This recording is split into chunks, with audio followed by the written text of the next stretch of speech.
tomorrow. Well, it's told me it can't do this twice, so we'll try again. Between 3 and 7. Then one thing, it's another. 3 and 7, you know. But they said most of the work be done on the outside of the house. They wouldn't need to come inside, I think, so I don't know what's going on, but Well, in Wisconsin, they put fiber optic in, and they said that you had to pay for a full year. Well, I wasn't there a full year.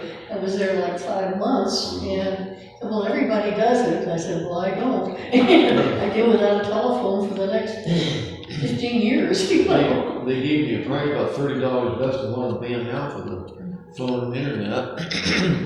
So I have to ask for a week's worth of credit for the time I haven't had service. I don't know if that's going to work or not. We'll see.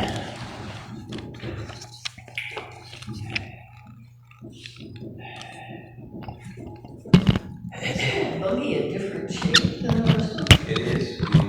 It's a short version, isn't it? Yeah. Almost like a cab. We're going to have to be careful with this because the thing, when it fell over, it dropped off. So I don't know if it's going to stay on there or not. See, it's barely. It needs to be pressed down in there. Yeah, but I need a clamp to do it. I can't do it with my hand. Yep. It's not going to set up. I'll have to get a C-clamp and smash it down. It's not going to set up there. So you may have to hold it in your hand or whatever. Whatever, we'll go ahead and get started. We have difficulties getting our way, including Spectrum. I don't know if it's my phone. I think it's Spectrum because it keeps saying we can't broadcast.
There used to be a hammer here.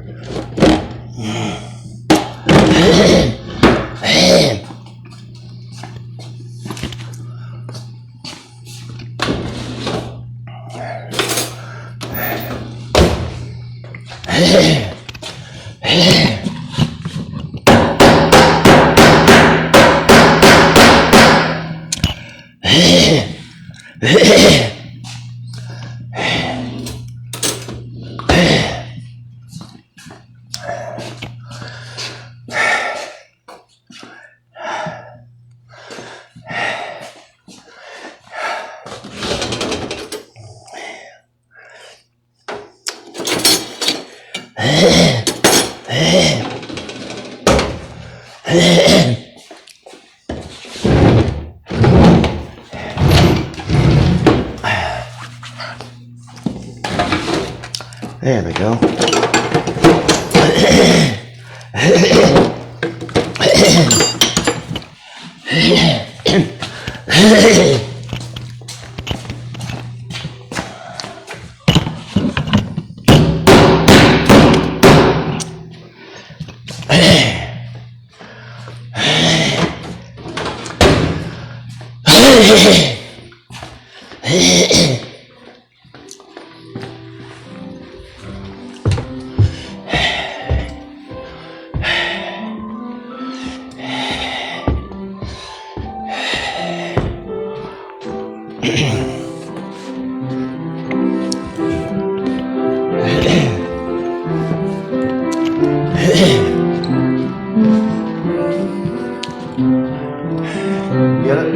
Yeah.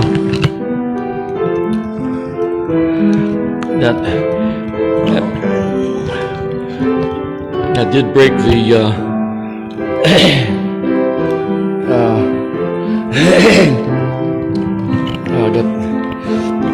there you go. We're back up here. Did break the bracket there, didn't it? Looked like a hole. Okay.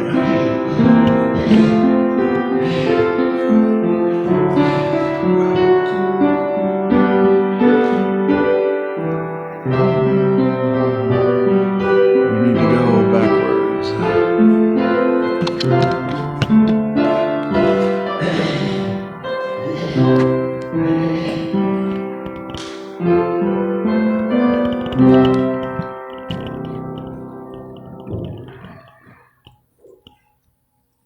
Let's see if we can figure out.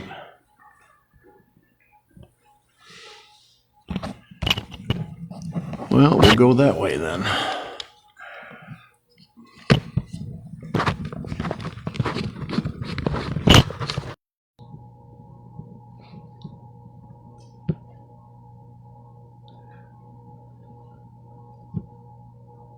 Oh, there we go. All you gotta do is figure out the right buttons.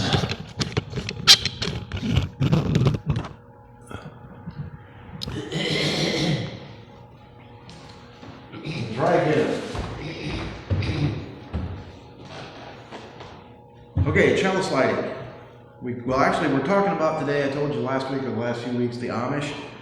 The Amish are a pretty interesting group of people. And I put in the teaser, they're walking the line. And what we're talking about that is they have a very compact, supportive group.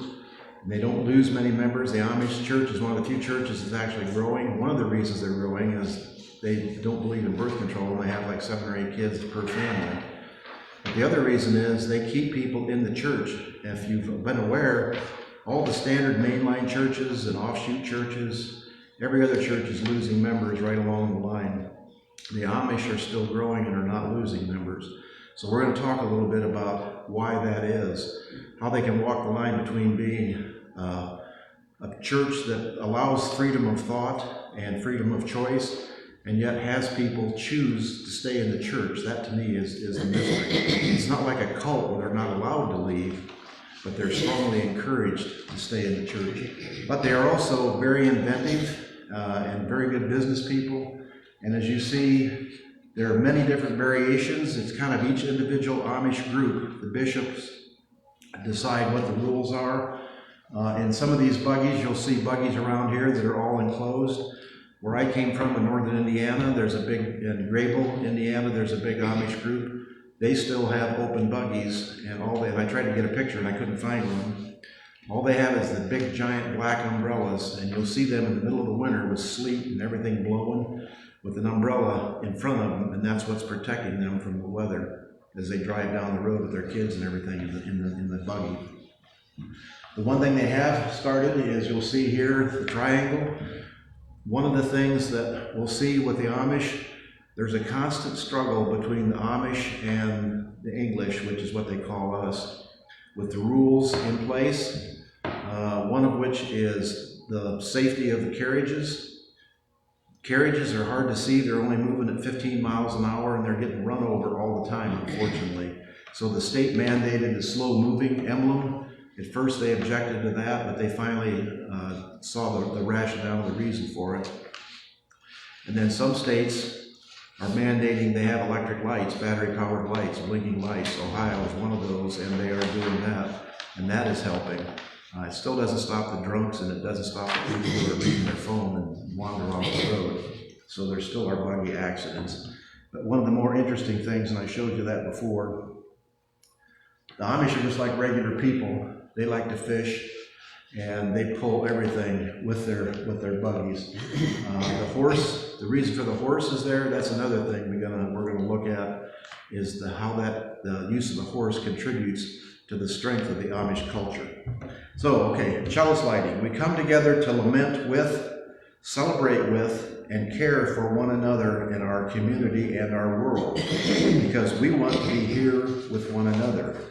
Love is not only at the center, but also at the opening that invites us lament, celebrate, and care. Love invites us to honor our independence with all beings in the web of all existence. Love invites us to envision a world where all are free from exploitation, and the smallest to the largest are protected and nurtured with care and respect. Love invites us to revel in our uniqueness, using pluralism as our guide. Love invites us to recognize all beings as sacred and celebrated. Our differences are appreciated and valued and are equally sacred regardless of culture, theology, and experience. Love invites us to counter all forms of oppression with justice. Love invites us to dismantle all forms of racism and systemic oppression. All people are worthy of thriving. Love invites us to participate in our individual and collective transformation. Love invites us to cultivate change so that we may grow spiritually and ethically. We know that we are perfectly imperfect and never finished growing. Love invites us to connect by opening our hearts to generosity. Love invites us to willingly and thoughtfully share our time, talent, and treasure. Our generosity connects us in relationships of independence and mutuality. Love invites us to create inclusive, equitable communities.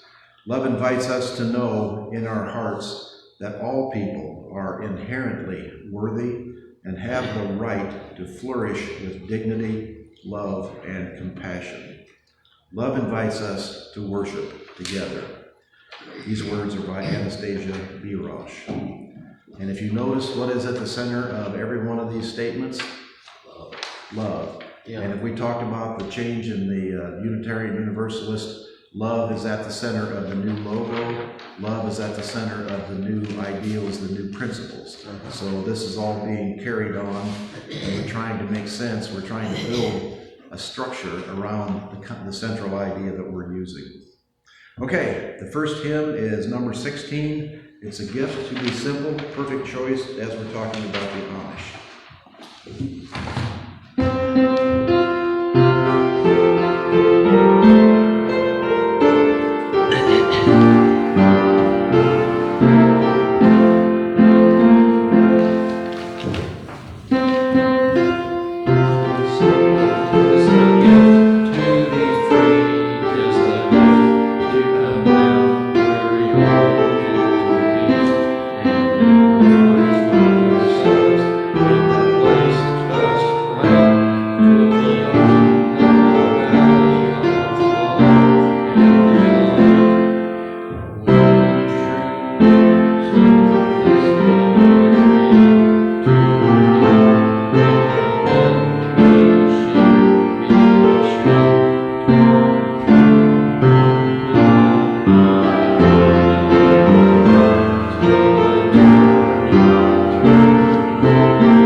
When true simplicity is gained, to bow and to bend, we shan't be ashamed to turn.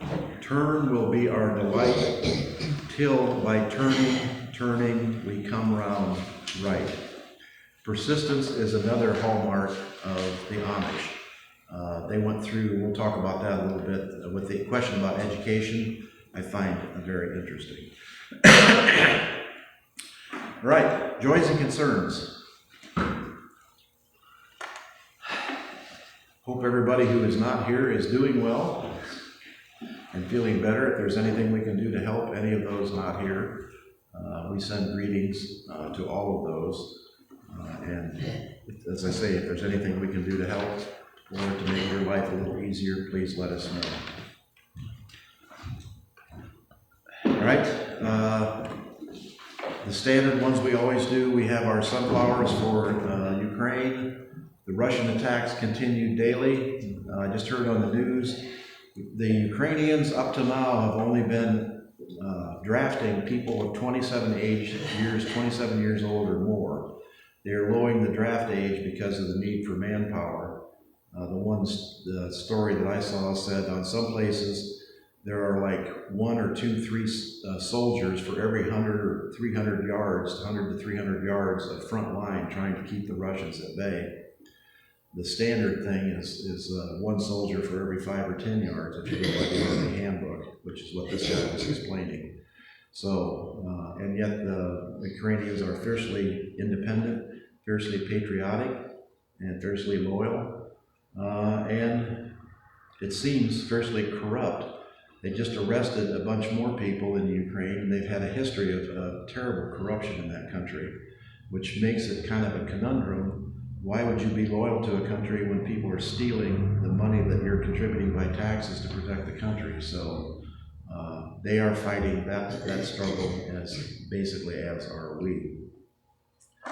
Israel, I have not heard of any progress. Things basically the same. Hamas turns over a few more bodies. Israel releases a few more. I'm hearing more and more horror stories, and they seem to be justified, of these Palestinian prisoners being released have been tortured, truly tortured, and they even have films. If we talked about it last week, the Israeli general who's in charge of policing the army made a report and said that they have even film of the soldiers torturing the Palestinian prisoners. She was arrested for releasing that report.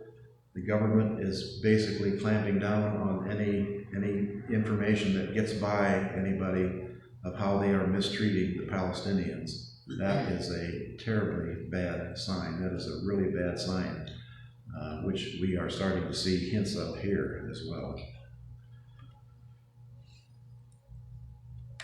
Natural disasters, I can't think of any, and if anybody is aware of any recently, I think we're doing pretty good as far as that goes. The standard fires, the standard floods, but nothing that's made the national news. So hopefully that will stick with us. All right, we'd light this final candle for those thoughts and prayers, those fears and anxieties, those trepidations that people either are unable to share or unwilling to share, or perhaps not even aware of. They have that free-floating anxiety and they're not sure what's going on. The government has voted back in to be in functioning, so food stamps and things should be issued, but it will take a couple of weeks for that to happen. People are still in dire straits as far as that goes, and you can see that on the news. All right, the children's story. Oh, another thing I wanted to show you was people have pictures of the Amish as simple living. They are beginning to be affected by living with the Americans. This is a house up by Grayville, by Spencerville, actually, where our farm is. We were driving up there when we sold the property 4 or 5 months ago and drove down the thing, and I said to my brother who was with me, actually I should light a candle for my brother. He has his MRI tomorrow to see what's going on with the cancer, and then we'll find out from there what the treatment is. He's feeling okay, but as you know, cancer, when you have the diagnosis, you don't really have any symptoms at the beginning. It's when you get to the end where you have the problems. But anyway, he said that's an Amish house. They have the manicured yard, the planted trees, the expensive house, but you'll notice no electric lines going into the house. So they still follow the bishop's things, but there's nowhere does the bishop say your house can't be a real nice looking house. And if you see even the Amish houses that have been taken over from the English, they're painted, they're well kept. The one way to tell an Amish house is usually there's a clothesline out there with like millions of blue and black and light colored clothes fluttering on the clothesline. Even in the winter, they still hang their clothes out because, unknown to many people, you can hang your clothes out when it's freezing and the ice basically is taking the moisture out of the clothes, so they still end up dry. They may be cold and dry, but you take them in and hang them next to the wood stove and they warm right up. I can tell you that from personal experience because that's what we used to do. All right, so anyway, here's a picture of an Amish buggy with the lights on it, which you're going to see more and more. The story I'm going to show you, this guy has a YouTube page. He dresses kind of like an Amish, and he looks kind of like an Amish, and he used to be Amish.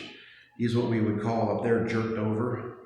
When an Amish person leaves the church, and you can either not join the church, in which case you are welcome to the family functions, you're welcome to talk to everybody and anything else, you're not shunned. But if you join the church and make the vows to follow the rules of the Amish religion, and you leave, that's when the shunning occurs. Or if you break the rules, like if you have a radio or do something, cheat people or do whatever, then you're shunned until you, and your shunning is not permanent. You can come back, make amends, confess in front of the church, and be welcomed back into the church. And anyway, this guy is now a truck driver and has a YouTube channel, which I used to get and still get occasionally, and has turned into kind of a self-proclaimed preacher. He's going through telling people what's right in the Bible and what's wrong in the Bible, which is really interesting because it's an Amish perspective of what's right and wrong in the Bible, which veers pretty dramatically from what we understand as mainstream Protestant Christians. So it's always interesting to hear him. But there's a thing called the Ausbund, which is the Amish hymn book. It dates from 1560. This is when the Amish hymns were started. So you will notice that the Amish hymns sound more like Gregorian chants, and they have not changed since the 1500s. They still are the same. They still sing the same songs. They still sing them in the same order, and there are about, I think they said like 130 or 140 songs, but a couple songs are prominent in every service that they sing. So this is him doing one of the songs. So since today's Sunday, I wanted to sing an oldie. It was the second hymn sung every Sunday in church, and all the other hymns were rotated and alternated, but this one was the second one every church service. We also sang a faster version of it in the singings, as the first hymn sang every night, and we would sing it in school as well, that same faster version. But this is the slow version, so I'm only going to sing the first two lines, and the lines are Oga Potter, or Lopindi, or Dini Dee Price. It's been a few years, so I don't even know if this is right, this is what's in my head. If it's not right, then somebody that knows can do a video correcting it, but it should give everybody else an idea of how slow the song is.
So since today's Sunday, What do you think? That's New Paris. That is New Paris. And if you notice, there's a new Amish family. 5 years ago, they weren't here. And this is how the Amish work. Their kids, or if a group, I think I told you before, like 50 to 60 to 70 families in a church. The reason is, the church is basically the group of people, the group of families. They meet in everybody's individual houses, which are normally pretty good sized houses. And every 2 weeks, they rotate to a new house. You'll see a wagon sitting out in front of the house that has all the chairs and the crockery and everything, because they also serve a meal. And then everybody will come set up the chairs and they'll meet in that house. When you get over 75 members in the church, they don't fit in the house, even if they're all in different rooms. So it's time to split off and form a new group. Out here on the road that goes over to El Dorado from 121, there's a little Amish settlement started there. There's 3 or 4 houses and within 3 or 4 miles of each other with a sawmill. They've built their own school, and we'll talk about the school. It's usually a one-room schoolhouse with an outhouse. The interesting, just to throw a sidelight out, they had to argue, and we'll talk about that, with the state education authorities. There was a huge, long argument about how Amish schools became permitted. But one of the things that was there was Amish schools are heated with a wood stove or a coal stove. The regulations for the state say that you can't have a coal stove or a wood stove in the same room with the kids because of the danger, and the boiler or whatever has to be in the basement. One-room schools don't have basements. So there had to be a dispensation made, and the Amish, they were willing to go to jail when the state said you have to do this or you have to do this, and the parents wouldn't send their kids to schools. So they would actually go to jail until they came to some kind of accommodation. So we'll talk about that as we go. This is one of the buggies in New Paris with the kids in it, and you can see there's just a pony pulling it. But this is an open buggy, and they still have open buggies. But if you see the families that are driving around New Paris, they have the closed buggies now with the lights and everything else. So it kind of depends. But this is the Independence. These kids are not very old, and you can see they got their lunch boxes, and who knows what kind of a trip they've been off on. But they travel together and have a good time. And they don't have any lights on this, but they have the slow moving sign. And you can bet that this buggy is not out at night. They don't let the kids out at night driving around, but they will let them out during the day.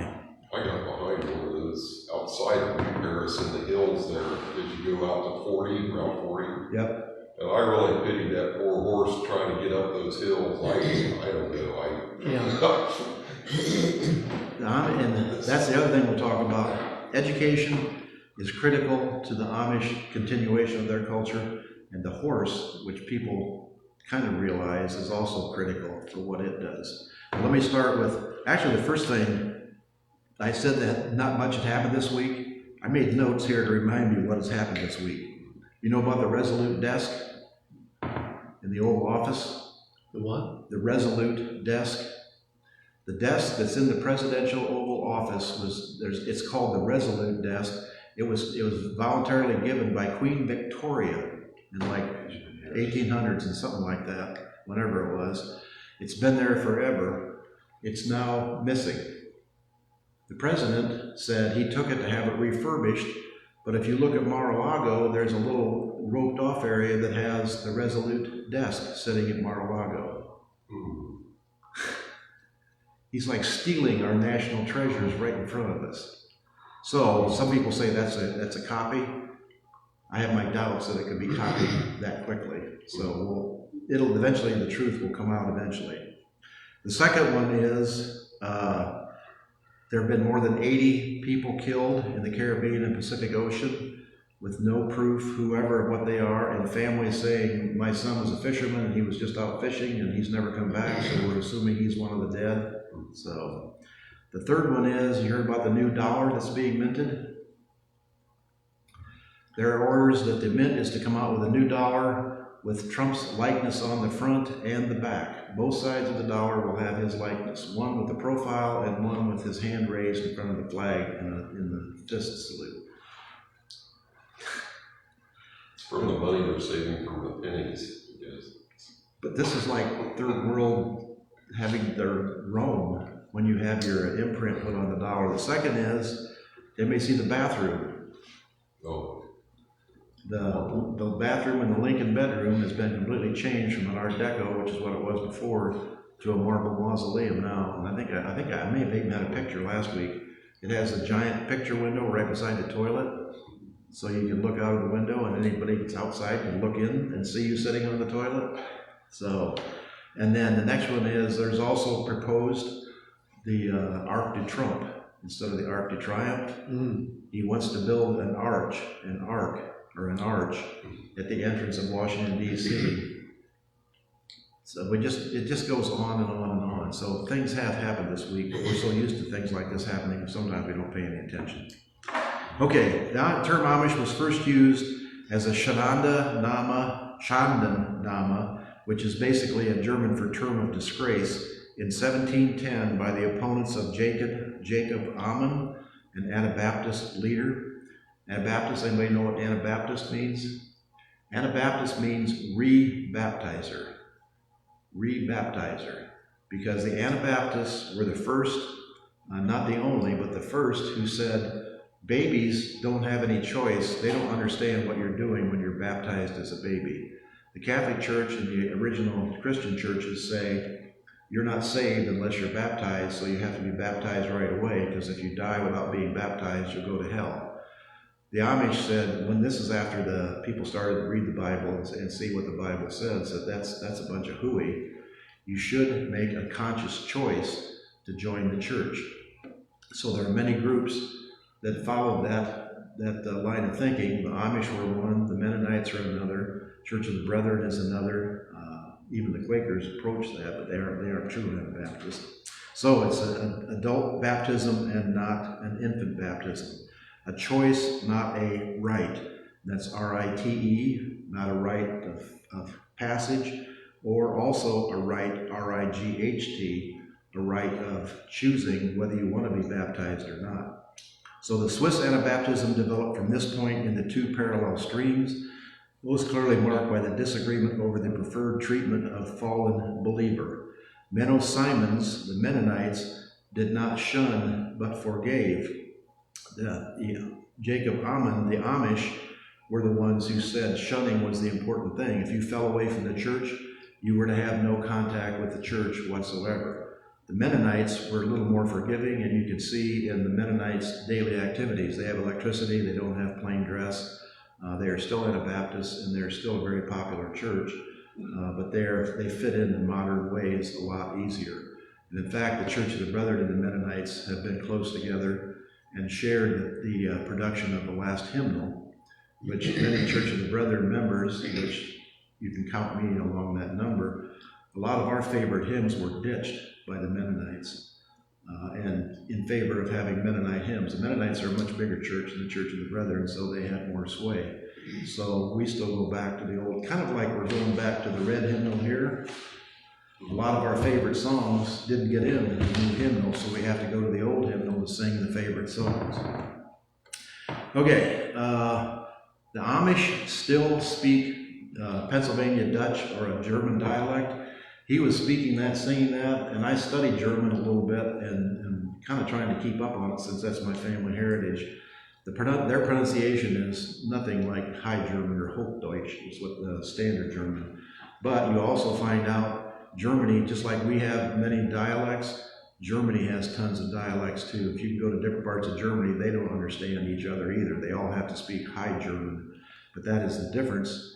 You go to some different areas in the United States and they only speak whatever their dialect is, whether it's Louisiana or Georgia or wherever. And some of the funnier ones are like Wisconsin and Minnesota. If you listen to some of their intonations, are pretty funny. The Germans, they can all speak High German, but then they speak their regular German, their local dialect when they're at home. The Amish do the same thing. Their kids grow up speaking nothing but German in the house. They don't learn English until they go to school, but then they're around enough people and they speak English enough that the Amish, all the Amish that I've ever met, speak English without a problem. But you can definitely tell it's what we call Dutchy. There's a definite accent to their English. So one of the words they use is Gelassenheit, Ordnung, Hochmut, and Demut. Gelassenheit is basically this basic concept to avoid arrogance. Let's see if we can, let me go through it. Two key concepts for understanding Amish practices are the rejection of Hochmut, which is high pride, which is pride, arrogance, or haughtiness, and the high value they place on Demut, which is humility, and Gelassenheit, which is calmness, composure, and placidity, often translated as submission.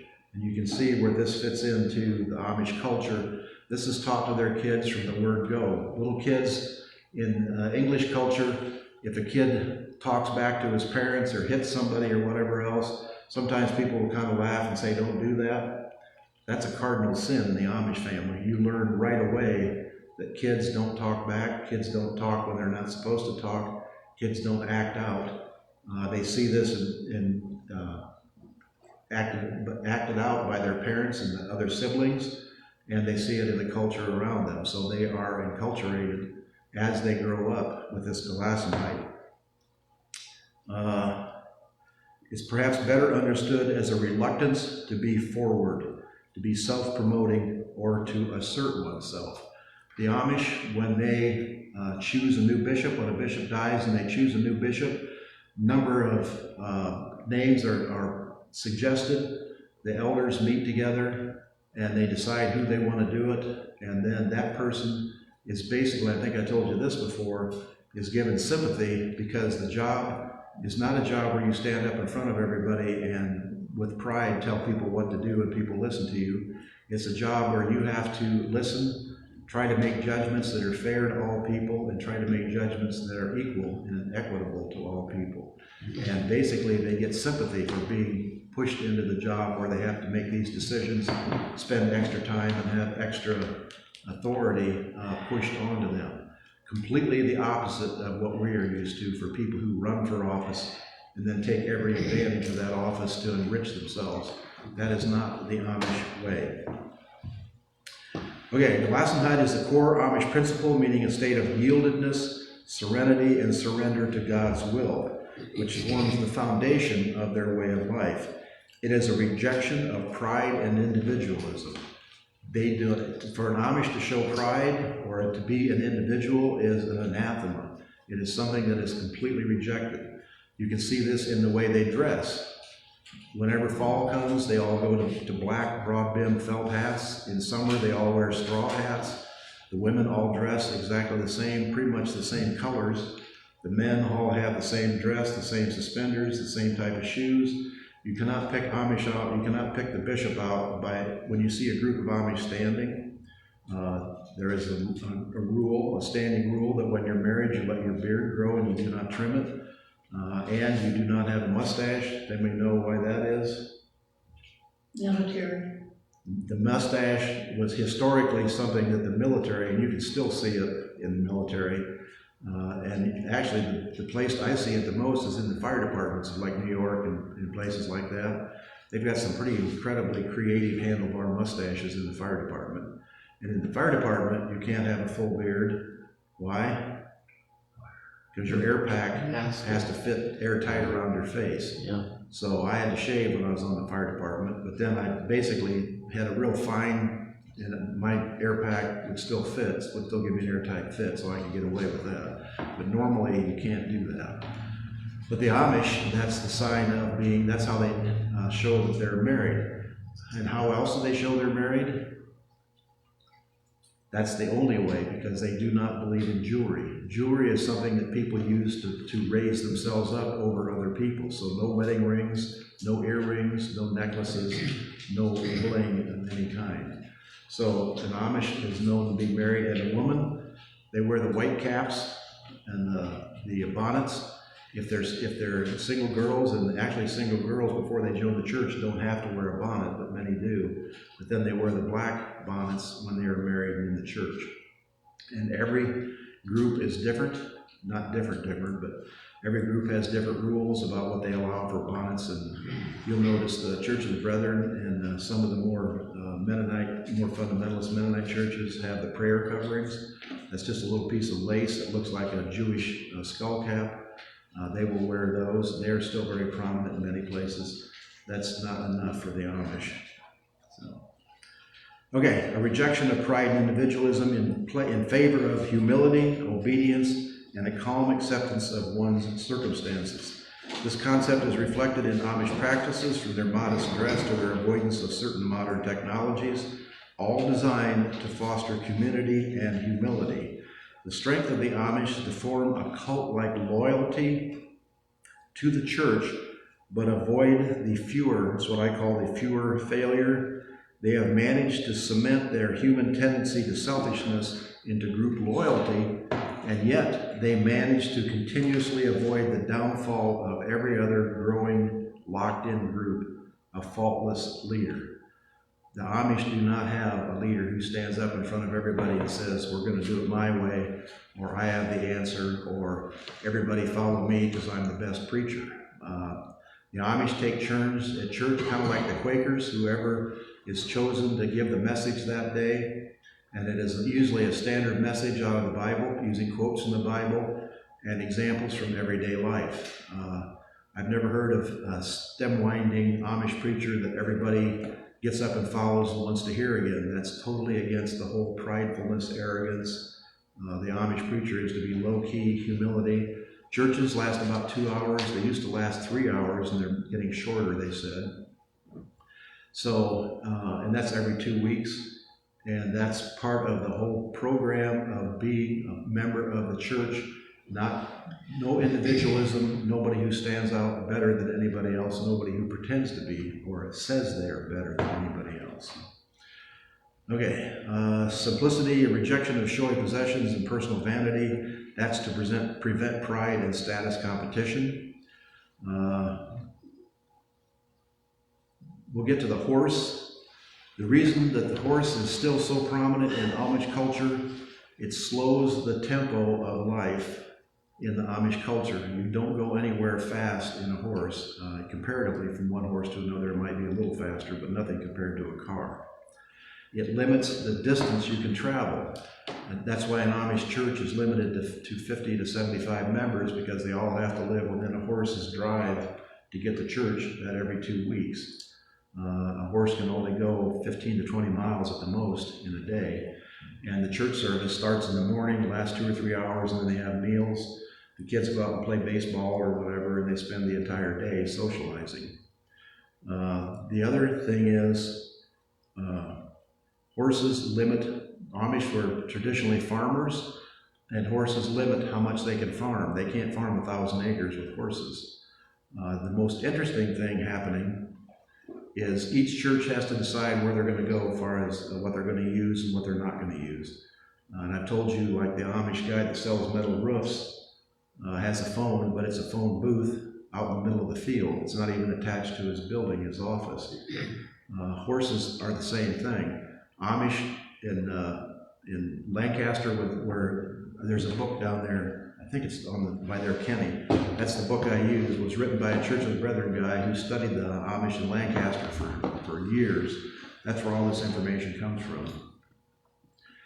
The Amish always milk cows, 5 or 10 cows into a can. That's how we started. We sold our milk to a county line dairy cheese factory, and we started out milking in a can with 1 cow. Well, they soon got to the place where they required a bulk tank and a bulk tank truck. They couldn't hire guys to come around and lift 100-pound cans of milk up into the truck and then take it and dump it, so they wanted to be able to hook a line up and pump it. So the Amish, we got a bulk tank and had no problem because our herd was improving or increasing. The Amish had a real problem because the bulk tank has to be refrigerated. You have to have something to cool it. The Amish are not allowed to have 110 electricity. There's no line of electricity going in. They are allowed to have generators. That's how, and I think I told you, that's how the Amish have all the modern conveniences in their house. They have a gas pump on the well, and that pump pumps water up into a 500 or 700 gallon tank up in the attic of their house, and then everything comes down by gravity. The toilet flushes by gravity, the shower is by gravity, everything is done by gravity. The kitchen sink runs by gravity, and then they have the regular septic tank. So they know how to get around the limitations that the church puts on them. What they did was they set up a system of diesel generators or diesel refrigerant systems, so they didn't have to run on 110. The problem they ran into with the state was a bulk tank has to have an agitator on it, because if the milk just sits there, all the cream rises to the top and it's not homogenized anymore. Then you can't have a bulk tank thing run off a timer, because it doesn't run all the time. It runs about every hour. It'll have 3 or 4 pulses and then it'll stop. So what they ended up doing was they turned it into a 12-volt pump, and then they used the generator to charge a 12-volt battery, and they put a regular little timer like you plug into the wall on their bulk tank. So every 2 hours or every hour or whatever the stipulation was, the little agitator came on and stirred the milk.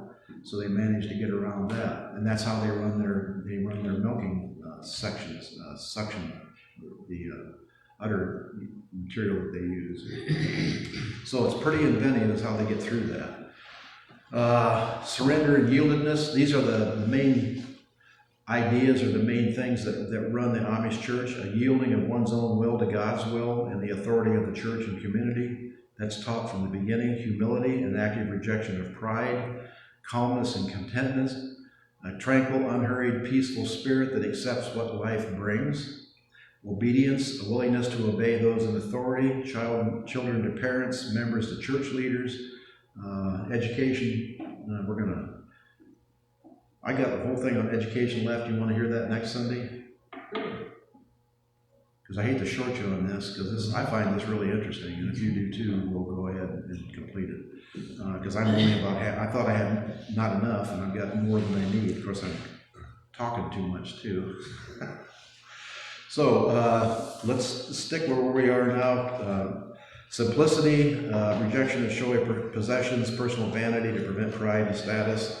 Community and conflict, they are structured to avoid conflict and don't rush to resolve disputes, reflecting a let it be philosophy. Technology, they reject certain labor-saving devices as rooted in the desire to stay dependent on the community rather than individualistic status-driven gains. Possessions, the absence of personal photographs, jewelry, and cosmetics are outward expressions of the inner value of humility and the rejection of personal vanity. Symbols, the use of plain, uniform clothing, horse and buggy transportation, and the Pennsylvania German dialect are all visible manifestations of this surrendered, humble spirit. I was going out to give you a little bit on the horse-drawn equipment. Because of the adaptation to modern times, they have choppers, pickers, shellers. All these things are run by a buggy. It's called a four-cart. It has a diesel engine on it that runs a PTO, that runs all the powered equipment, but they're all pulled by horses. I'll probably pull a picture up for next week. It's 4 horses pulling the chopper, and then 4 more horses pulling the wagon that the chopper is blowing into.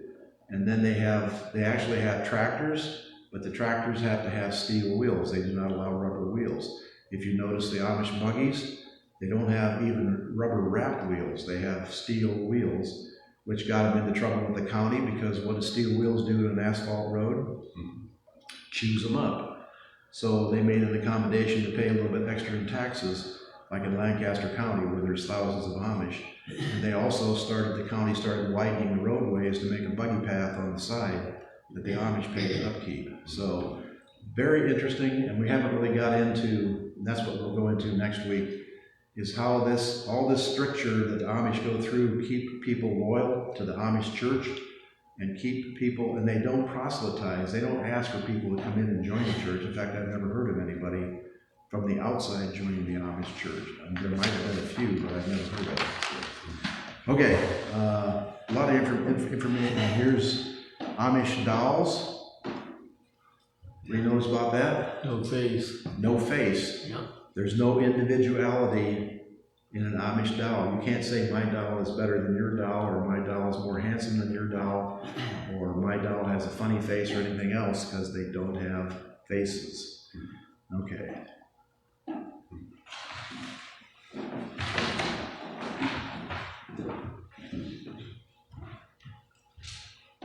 Our offering hymn is We Gather Together, a perfect Amish song. If you have anything to contribute, please do.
is 291.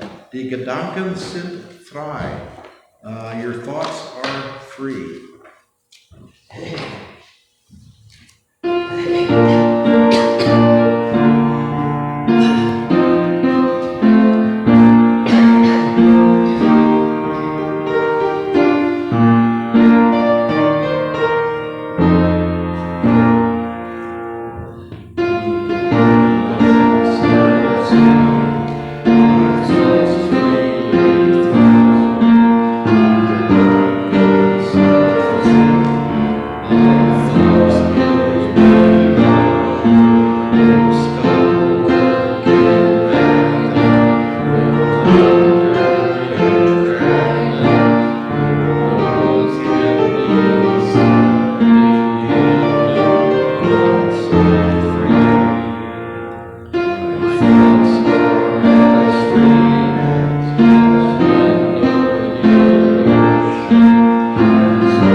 No hunter can find them, no trapper ever bind them. My lips may be still, but I think what I will.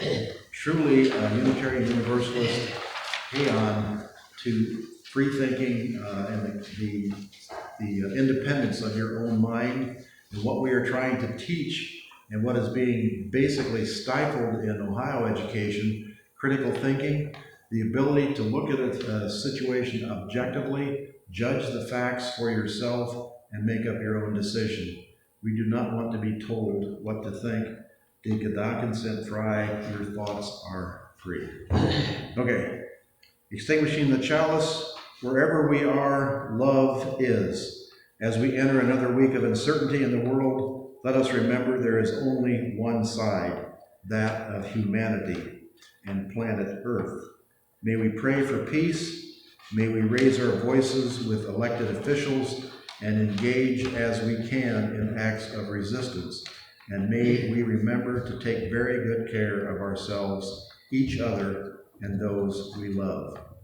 May we remember these words adapted from the Unity Prayer. The light of love surrounds us. Love enfolds us. The power of love protects us. Love watches over us. Wherever we are, love is. Words by Deborah Hafner. Once again, we're talking about the new central principle of the Unitarian Universalist. Love is at the center. All right. That closes our service. For the postlude, we'll hear Closer, Walk at Thee.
celebratory horse picture is the sad outcome of a collision between a vehicle and a buggy.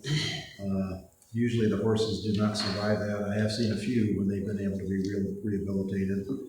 But horses, for all their size and durability, are pretty fragile creatures. A bad leg pretty much condemns them to being destroyed because they don't recover from that. Even the famous racehorses, they've tried to rehabilitate and not had too much luck with that. So our hearts go out to that horse who is down there in the street. Donuts and coffee. We'll do the other half of the Amish, basically talking about education. Really interesting, just one little point. 170 one-room schools closed in between 1935 and 1940 because that's when consolidation started. They started building schools in villages, and they started telling all the country kids. They started actually with buses in the 30s and 40s. And of course the Amish didn't want their kids going, and we'll go into the reason why, but you can imagine why. 170 one-room schools, and you can still see the remains as you drive around in the country.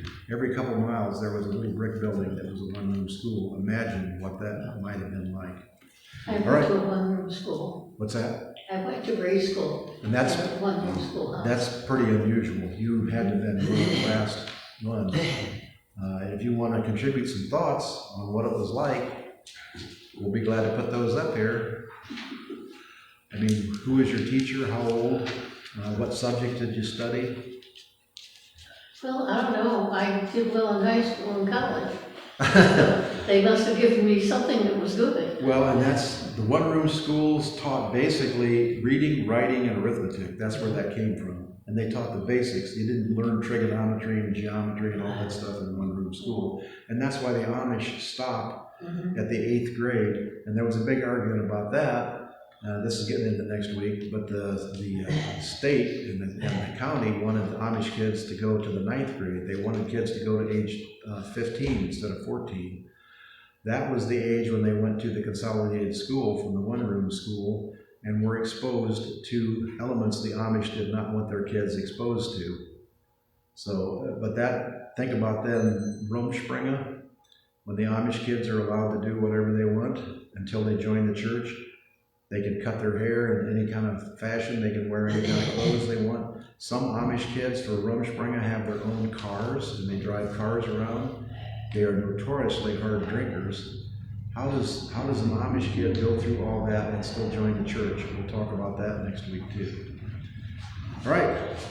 Our final candle still lit for those who are not here, and hopefully they are all doing well. I think some of the Amish who should